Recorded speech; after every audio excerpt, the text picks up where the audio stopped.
Avant la fête de Pâques, Jésus se lève du souper et met de côté ses vêtements. Puis, ayant pris un linge, il le serra autour de sa taille. Ensuite, il verse de l'eau dans le bassin et commence à laver les pieds des disciples et les essuie avec le linge dont il était saint. Jean 13, 1, 5. À partir de ce qui est rapporté au début du chapitre 13 de l'évangile de Jean et jusqu'à ce qu'il soit arrêté au jardin de Gethsémane, le Seigneur Jésus ne parle plus qu'à ses disciples pour les préparer à son départ. Comme ils sont tristes et troublés, il leur donne l'assurance qu'il s'en va pour leur préparer une place et qu'il reviendra les prendre afin qu'ils soient avec lui dans la maison de son Père. Il leur montre qu'ils doivent s'aimer les uns les autres comme il les a aimés. Il leur promet d'envoyer le Saint-Esprit qui demeurera avec eux et en sera. Il leur apprend aussi comment porter du fruit et il les prépare à rencontrer peut-être la persécution. Mais avant tout cela, le Seigneur doit traiter un problème important, leur incompréhension de ce qu'est la vraie grandeur.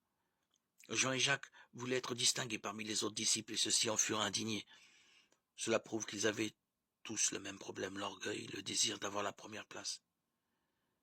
C'est pourquoi, avant le merveilleux entretien dans la chambre haute, le Seigneur désire leur enseigner que la vraie grandeur se trouve dans l'humilité.